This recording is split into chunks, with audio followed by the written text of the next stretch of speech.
Hello student, welcome to our channel. Today our topic is vector form of Coulomb's law. इसके पहले video में हमने देखा दो चार्जेस के बीच में जो फोर्स होता है वो होता है इलेक्ट्रोस्टैटिक फोर्स, और उस फोर्स को निकालने के लिए हम कूलम्ब्स लॉ को यूज़ करते हैं। पर कूलम्ब्स लॉ के जिस फॉर्म को हमने देखा वो फॉर्म उस फोर्स का सिर्फ मैग्नीट्यूड को निकालने में हेल्प करता है, उसके डायरेक्शन को नहीं निकाल सकता। पर फोर्स जो है वो एक वेक्टर क्वांटिटी है, तो उसका मैग्नीट्यूड के साथ साथ एक डायरेक्शन भी होगा। इलेक्ट्रोस्टैटिक फोर्स जो है उसको पूरी तरह से डिफाइन करने के लिए उस फोर्स का मैग्नीट्यूड के साथ साथ एक डायरेक्शन भी होना ज़रूरी है। यही है कूलम्ब्स लॉ का वेक्टर फॉर्म। तो अभी हम देखेंगे vector form of Coulomb's law.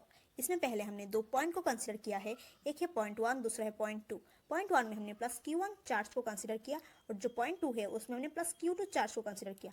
इन दोनों चार्ज के बीच में जो नेचर होगा वो होगा रिपल्सिव इन नेचर, क्योंकि ये दोनों चार्ज जो है वो है like charge and we know the like charges repel each other. तो अभी हम देखेंगे इन दोनों चार्ज पे जो फोर्स अप्लाई होगा उस फोर्स का डायरेक्शन किस तरफ होगा। तो ये जो Q2 चार्ज है, इस चार्ज में जितना फोर्स अप्लाई हो रहा है ड्यू टू Q1 चार्ज, उसका जो डायरेक्शन होगा वो होगा इस तरफ जो है Q1 से दूर। और दूसरा जो चार्ज है Q1 चार्ज, उस पर जितना फोर्स अप्लाई होगा ड्यू टू Q2 चार्ज, इसका जो डायरेक्शन होगा वो होगा इस तरफ जो है Q2 से दूर।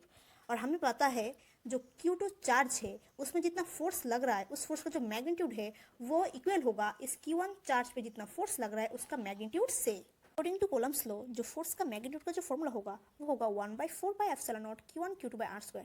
ये हमने पहले वीडियो में देखा था। तो अभी हम देखेंगे ये जो फोर्स है F21 फोर्स, ये क्या रिप्रेजेंट करता है। F21 फोर्स ये रिप्रेजेंट करता है कि इधर जो Q2 चार्ज है उस पर जितना फोर्स अप्लाई हुआ ड्यू टू Q1 चार्ज, इस फोर्स को ही हमने F21 फोर्स से रिप्रेजेंट किया। और इधर 21 क्यों लिखा, इधर जो पॉइंट 2 पे जितना फोर्स अप्लाई हुआ ड्यू टू पॉइंट 1, उसको हमने इस F21 फोर्स से रिप्रेजेंट किया। तो अभी हम देखेंगे इस जो F21 फोर्स का जो डायरेक्शन है वो है इस तरफ, ये हमने पहले भी देखा। लेकिन फिलहाल अभी हम इस फोर्स का मैग्नीट्यूड को लेकर बात कर रहे हैं, तो हम अभी इसके डायरेक्शन को यूज़ नहीं करेंगे। तो इस F21 फोर्स के ऊपर हमने जो इधर एरो दिया अभी वो एरो भी नहीं होगा। तो अभी हम देखेंगे F21 equal to 1/4 epsilon not क्या है। एप्सिलॉन नॉट है absolute permittivity of free space. तो इन दोनों चार्ज के बीच में जो मीडियम होगा वो एयर या वैक्यूम का होगा। तो नेक्स्ट देखते हैं F21 equal to 1/4 epsilon naught Q1 Q2 R²।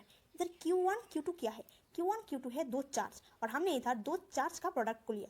और R² है, R जो है वो है इन दोनों चार्ज के बीच का जो डिस्टेंस है वो है R। तो इस डिस्टेंस का स्क्वायर को हमने इधर लिया। हमें पता है जो फोर्स है वो एक वेक्टर क्वांटिटी है, और जो वेक्टर है वो दो चीज़ मिला के बनता है, एक है इसका मैग्नीट्यूड, दूसरा है इसका डायरेक्शन। तो अभी हम देखेंगे इसका डायरेक्शन को कैसे फाइंड आउट करते हैं। तो F21 फोर्स जो है उसका जो डायरेक्शन होगा वो होगा इस तरफ, और जो डिस्प्लेसमेंट वेक्टर होगा मतलब the displacement of Q2 charge due to Q1 charge, इसका जो डायरेक्शन होगा वो भी होगा इस तरफ। हमने इस डिस्प्लेसमेंट वेक्टर को R21 वेक्टर से रिप्रेजेंट किया। जो वेक्टर होता है वो दो चीज़ मिला के बनता है, एक है इसका मैग्नीट्यूड, दूसरा है इसी का डायरेक्शन। और हमने जो इधर डिस्प्लेसमेंट वेक्टर लिया R21 वेक्टर, वो भी दो चीज़ मिला के बनने वाला है, एक है इसका मैग्नीट्यूड, दूसरा है इसी का डायरेक्शन। मतलब हम लिख सकते हैं R21 vector equal to mod of R21 vector into R21 का कैप। इधर जो R21 कैप है इसको हम दो तरह से रिप्रेजेंट कर सकते हैं, एक होगा direction of the vector R21, दूसरा होगा यूनिट वेक्टर अलोंग R21। तो अभी हम इधर R21 कैप को बस डायरेक्शन ऑफ वेक्टर R21 से कंसीडर करेंगे। जानते हैं जो F21 फोर्स है उसका जो डायरेक्शन है वो है इस तरफ, और जो displacement of the vector R21 है उसका भी डायरेक्शन है इस तरफ। मतलब इन दोनों का डायरेक्शन सेम है।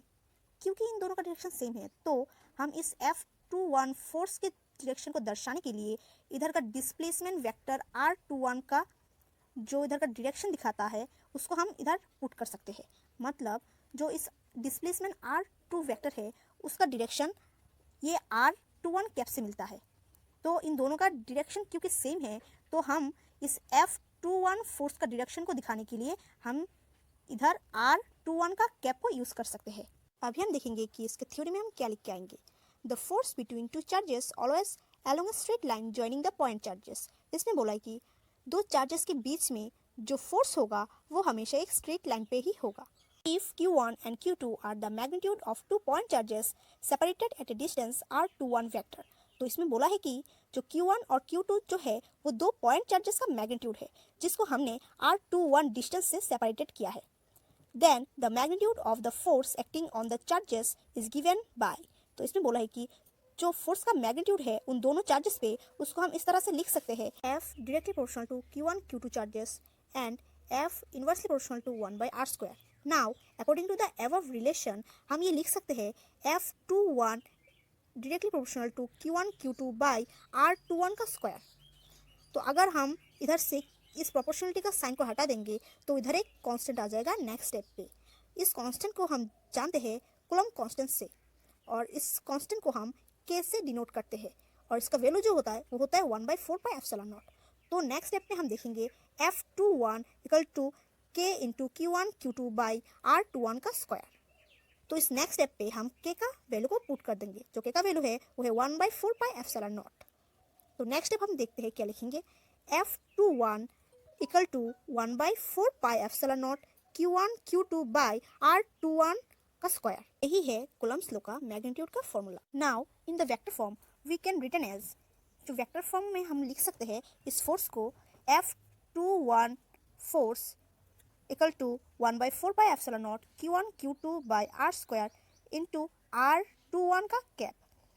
क्योंकि ये फोर्स जो है एक वेक्टर है तो इसके ऊपर हमने एक एरो दिया और इधर हमने इस फोर्स का मैग्नीट्यूड और इसका डायरेक्शन को भी दिखाया।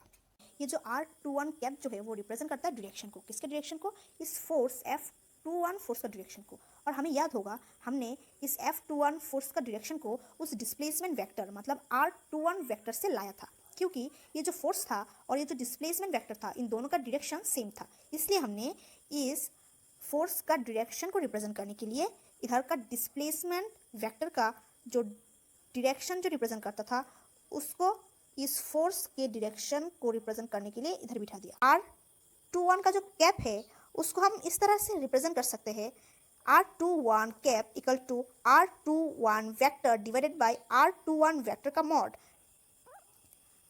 तो अभी हम इस R21 कैप जो है उसके जगह पे हम अभी ये लिख सकते हैं। तो इस R21 कैप के जगह पे हमने इसको पुट कर दिया, मतलब R21 vector divided by R21 cap का मॉड। R रिप्रेजेंट करता है the distance between two charges. तो हमें पता है ये जो R है वो एक डिस्टेंस है, तो R equal to R21 vector का mod equal to R12 vector का मॉड। तो हमें पता है जो ये R21 वेक्टर जो है वो है डिस्प्लेसमेंट वेक्टर, मतलब the displacement of point 2 due two point 1।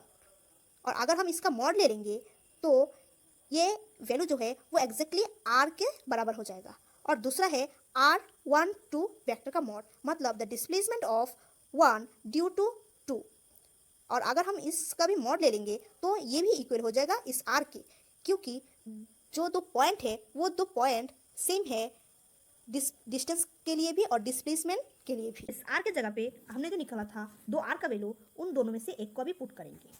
तो R हमें पता है जो R equal to R21 vector mod equal to R12 vector का मॉड। तो इन दोनों में से अभी हम R equal to R21 vector का मॉड इस फॉर्म को यूज़ करेंगे ताकि जो आंसर है वो एक बेहतरीन फॉर्म में आ जाए। R21 कैप हमें पता है हमने इसका वैल्यू पहले निकाला था, R21 cap equal to R21 vector divided by R21 vector का मॉड। तो अभी हम इधर इस R का वैल्यू पुट कर देंगे और इधर R21 कैप का वैल्यू पुट कर देंगे। तो नेक्स्ट स्टेप देखेंगे क्या आता है, F21 vector equal to 1/4 pi epsilon naught Q1 Q2 divided by R21 vector का मॉड का स्क्वायर। और अगर हम इसको पुट कर देंगे तो ये आ जाएगा R21 vector divided by R21 vector का मॉड। तो अभी हम देखेंगे नेक्स्ट स्टेप। तो नेक्स्ट स्टेप में हम देखेंगे F21 vector equal to 1/4 pi epsilon naught Q1 Q2 divided by R21 vector का मॉड का square into R21 vector divided by R21 vector का मॉड। तो अगर हम इन दोनों के नीचे के टर्म को मल्टीप्लाई कर देंगे, एक के ऊपर है स्क्वायर दूसरे के ऊपर है पावर 1, अगर हम इन दोनों को मल्टीप्लाई कर देंगे मतलब R21 वेक्टर का मॉड का स्क्वायर और R21 वेक्टर का मॉड, इन दोनों को मल्टीप्लाई कर देंगे तो ये आ जाएगा R21 वेक्टर का मॉड का क्यूब। तो अभी हम देखेंगे जो ये R21 वेक्टर है और नीचे का जो R21 वेक्टर है ये दोनों एज इट इज रहेगा। इसके बाद हम देखेंगे next step, F21 vector equal to 1/4 pi epsilon naught Q1 Q2 divided by R21 vector का मॉड का cube into R21 vector. This is the vector form of Coulomb's law. Thank you.